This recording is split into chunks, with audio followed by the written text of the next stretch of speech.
नमस्ते दोस्तों, ज़रा एक पल के लिए सोच के देखिए आपका सेविंग अकाउंट जहाँ पर आप अपनी मेहनत की कमाई रखते हैं, आपको लगता है कि वो पूरी तरह से सेफ है और आप उसमें जितना चाहे उतना पैसा जमा कर सकते हैं या फिर निकाल सकते हैं, कोई पूछने वाला नहीं है। लेकिन क्या सच में ऐसा होता है?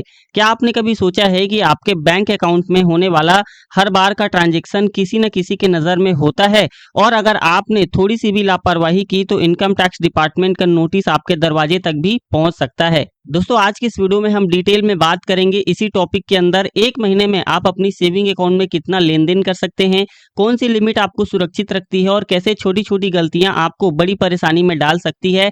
दोस्तों जानने के लिए वीडियो को शुरू से लेकर लास्ट तक जरूर देखना और यदि आप हमारे चैनल पर नए हैं तो चैनल को सब्सक्राइब करके बेल आइकन को भी प्रेस कर देना।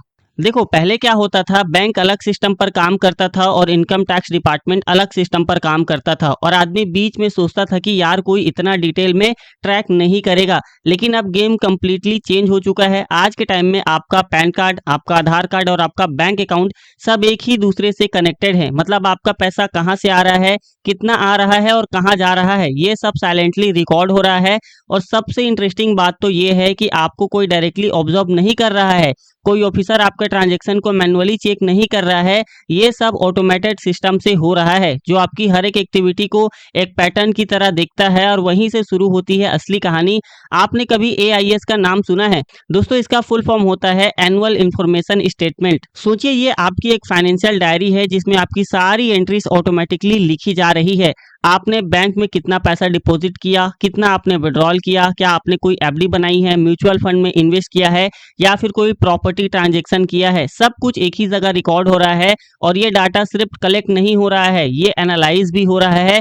मतलब सिस्टम आपके बिहेवियर को समझ रहा है। अगर सब नॉर्मल है आपके इनकम के अकॉर्डिंग तो कोई दिक्कत नहीं है, लेकिन अगर सिस्टम को लगता है कि यहाँ पर कोई मिसमैच हुआ है तो वहां से अलर्ट जनरेट हो जाता है और फिर आपके पास नोटिस आ सकता है। अब सबसे बड़ा सवाल यहाँ पर ये आता है कि कितना कैश डिपॉजिट करना सेफ है। देखिए ऑफिशियली ये कोई बोलता नहीं है, सिर्फ इतना ही डिपॉजिट कर सकते हैं करके। लेकिन रियलिटी ये है कि अगर आप एक फाइनेंशियल ईयर में 10 लाख या फिर उससे ज्यादा कैश डिपॉजिट करते हो तो बैंक उसकी इंफॉर्मेशन इनकम टैक्स डिपार्टमेंट को दे देता है। अब इसमें डरने वाली बात तब होती है जब आपका इनकम उस अमाउंट को जस्टिफाई नहीं करता है।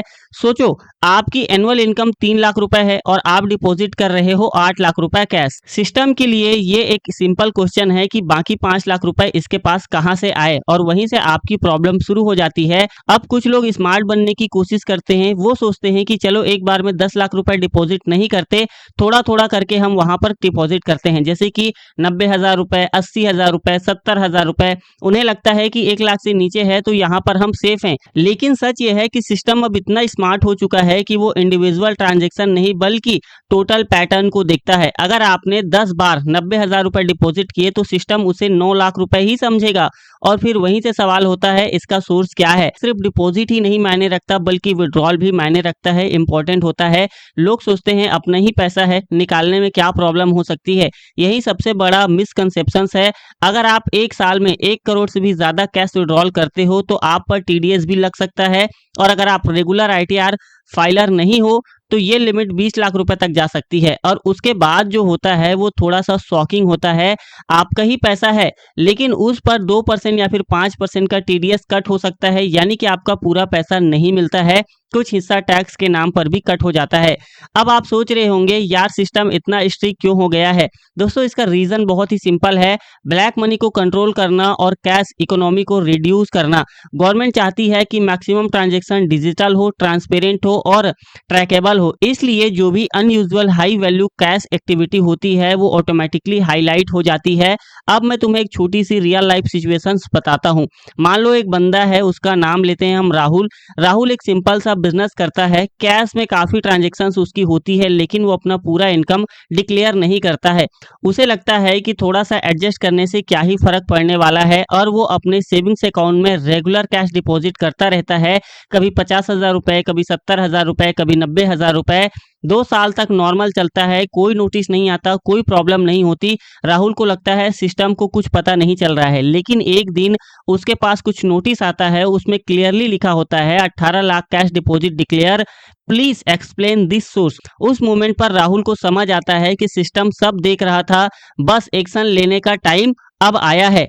और प्रॉब्लम ये थी कि उसके पास प्रूफ नहीं था, ना पेपर रिकॉर्ड्स थे, ना ही इनकम डिक्लेरेशन था। रिजल्ट क्या हुआ, पेनल्टी लगी, टैक्स लगा और अननेसेसरी उसके पास स्ट्रेस बढ़ गया। अब 1 अप्रैल 2026 के बाद जो भी चेंजेस होने वाला है वो ये है कि सिस्टम और फास्ट और स्मार्ट होने वाला है।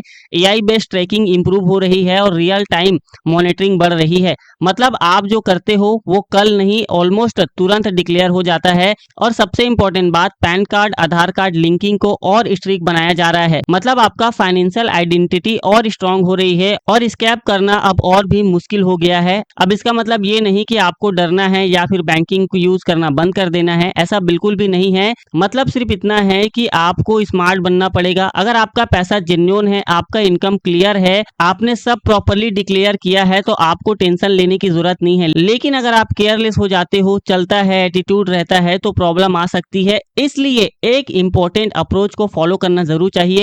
आपने ट्रांजैक्शंस को अपने इनकम के आसपास ही रखो, कैश का यूज कम करो, डिजिटल पेमेंट्स को बढ़ाओ और सबसे इंपॉर्टेंट बात, अपना आईटीआर टाइम पर फाइल कर दो, क्योंकि जब आपका डाटा क्लियर होता है तो सिस्टम भी आपको डिस्टर्ब नहीं करता है। और एक गोल्डन रूल याद रखना, सिस्टम से स्मार्ट बनने की कोशिश मत करना, सिस्टम के अकॉर्डिंग स्मार्ट बनो, क्योंकि आज के टाइम में टेक्नोलॉजी आपसे एक स्टेप आगे चल रही है। तो दोस्तों, सेविंग अकाउंट डेंजरस नहीं है, लेकिन इग्नोरेंस डेंजरस हो सकता है। अब आप मुझे ऑनेस्टली बताओ, आप अपने अकाउंट में जो कैश ट्रांजेक्शन करते हो, क्या वो आपके इनकम से मैच करता है? अगर हाँ, तो आप सेफ जोन में हैं, अगर नहीं तो आप थोड़ा रिस्की जोन में आ सकते हैं, क्योंकि अवेयरनेस ही कल का नोटिस है। और अगर आप चाहते हैं कि मैं ऐसे ही टॉपिक सिंपल और प्रैक्टिकल तरीके से एक्सप्लेन करूं, जिससे आप अपना पैसा सेफ भी रखो और ग्रो कर सको, तो चैनल को इमीडिएटली सब्सक्राइब करके बेल आइकन को भी प्रेस कर देना।